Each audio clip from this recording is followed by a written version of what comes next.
Federico Valverde snubs Manchester United. Bruno Fernandes, at a crossroads? Wirtz, unhappy with Liverpool, wants to return to Xabi Alonso. A very high-profile transfer approaches. All of this and more in today's episode. Napoli is preparing a new attempt to sign Kobbie Mainoo. Manchester United midfielder Tuttomercato reports. After the transfers of Rasmus Højlund and Scott McTominay, the Italian club wants to continue its raid on United, betting on the young Englishman. The 20-year-old midfielder is disappointed with his situation in Ruben Amorim's team. This season, he has played only 200 minutes in all competitions and came on as a substitute 4 times in the APL. Despite high potential, he has not received a stable role in the starting lineup. Last summer, the player was ready to move to Napoli on loan, but Manchester United blocked the transfer. However, if the situation does not change by the winter window, Mainoo intends to independently initiate his departure to get more playing opportunities. The source adds that Napoli's management had already contacted the player's agents in the summer and remained very interested. If Mainoo really insists on the move, the Neapolitans are ready to make a new offer in January. Erik Ten Hag could return to the coaching bench of Ajax, Transfer News Live reports. The 55-year-old Dutchman is being considered as a potential replacement for John Heitinga, under whom the Amsterdammers are third after 7 rounds in the Eredivisie and started with 2 defeats in the Champions League, 0-2 against Inter and 0-4 against Marseille. Ten Hag's last club was Bayer, where he spent only 3 official matches before being fired. A return to Ajax could be a chance for the coach to restart his career in a familiar environment where he previously achieved success. Gabriel Jesus is one of those footballers whose career has always balanced between star, status, and rotation player. His transfer from Manchester City to Arsenal in the summer 2022 for over €52 million was intended to make him the main striker of the Gunners. But injuries, unstable form, and the emergence of new attacking options gradually pushed the Brazilian into the background.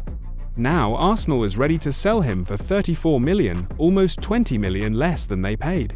Everton is one of the clubs actively monitoring the situation. Under the leadership of David Moyes, the team is undergoing a period of rebuilding, and Jesus' transfer could be an important step in forming a new attacking line. It is important that the club already has Jack Grealish, another ex-City player who became a leader of the Toffees after the move.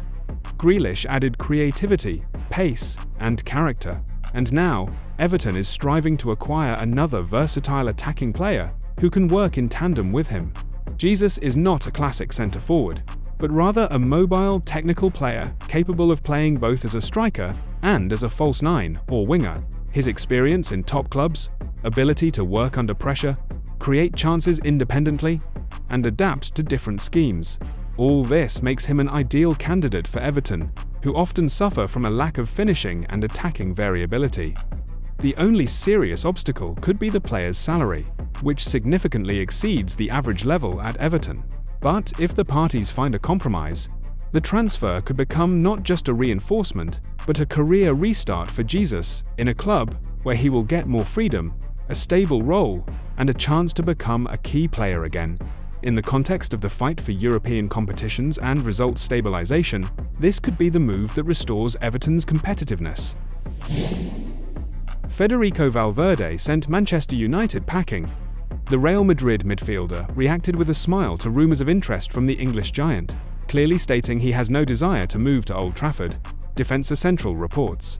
In Madrid, Valverde is one of the key players, a favourite of the fans and coaching staff. His reaction is not just a refusal, but a demonstration of loyalty to Real Madrid and a complete disregard for United's attempts to involve him in transfer speculation. Florian Wirtz could return under Xabi Alonso's wing. According to Defensa Central, the Real Madrid coach has asked the Madrid club's management to monitor the situation around Wirtz, who is allegedly dissatisfied with his situation at Liverpool after his summer move from Leverkusen. Alonso, who made Wirtz one of the key players in his system, hopes that Real Madrid will be able to take advantage of the instability at Liverpool and complete a transfer at a reduced price next summer. Such a move looks like a long-term strategy, as the Madrid side is gradually preparing for a generational change in midfield, and Wirtz is one of the brightest candidates for the role of a new creative leader. For now, this is only an initial stage, no official negotiations have been confirmed, and the situation around Wirtz at Liverpool is only gaining momentum. But if the insider information is true, this could become one of the most interesting transfer intrigues of summer 2026. Tottenham enters the race for Nathan Collins. Spurs head coach Thomas Frank hopes to use his close ties with Brentford to outbid Liverpool in the transfer race for the central defender, Football Insider reports. Collins is the captain of Brentford and the Republic of Ireland national team, one of the most stable defenders in the Premier League in recent seasons. Frank brought him to the Bees in 2023, and since then, the player has played over 70 matches under his leadership. Now the coach wants to reunite with him in North London. Brentford announced its unwillingness to sell Collins in the winter transfer window, calling him irreplaceable.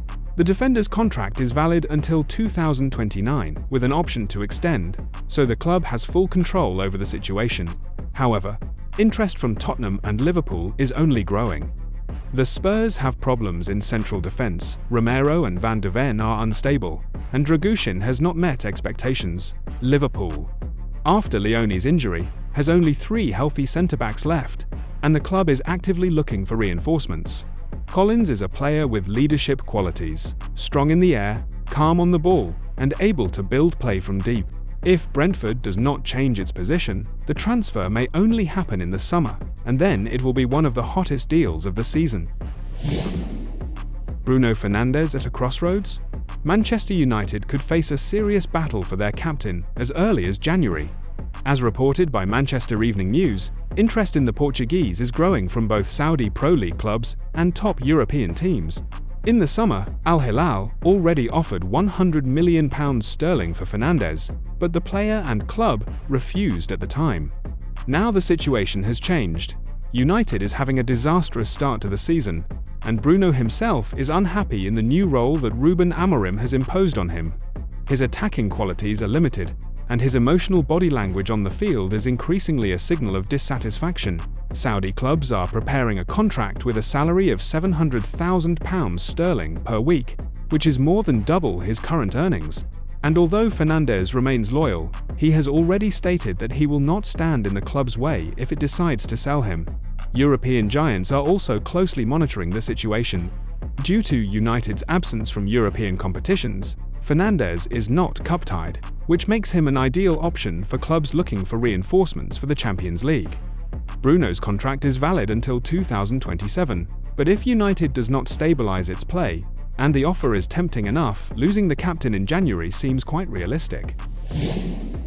The 7th round of the English Premier League ended dramatically. Liverpool lost to Chelsea 1-2, losing the league lead. The Londoners scored the winning goal in the 5th minute of added time. Estevao scored his debut goal for the Blues. This is Arne Slot's 2nd consecutive defeat, having previously lost to Crystal Palace.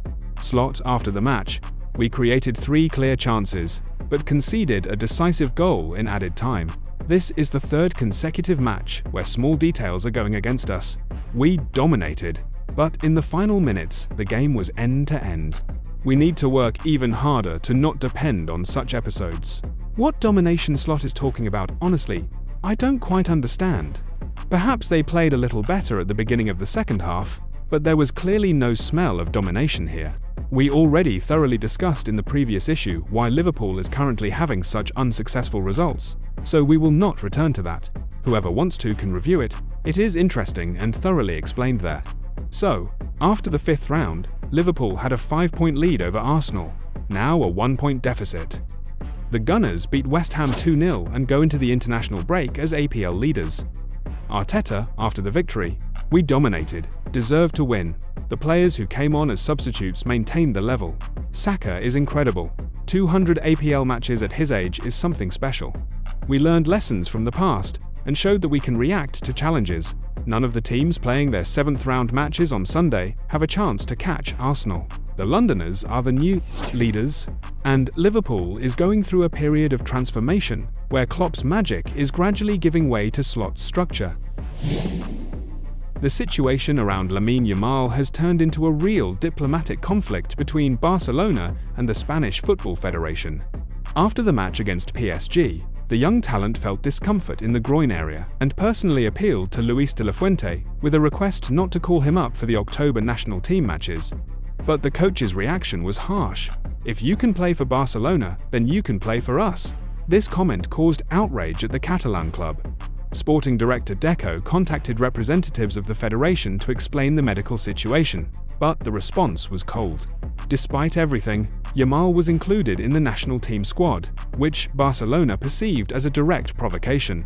After an official medical report, confirming a relapse of pubalgia and the need for a 2 to 3 week recovery, the federation was forced to withdraw the call-up. But at the same time, it hinted that the club should have provided medical information earlier. Barcelona denies this, emphasizing, "The player's own words should have been enough," especially if the coach publicly states that the well-being of footballers is a priority. That's it for now. Don't forget to like, subscribe, and share this video. Keep watching for more football action, and have a wonderful day.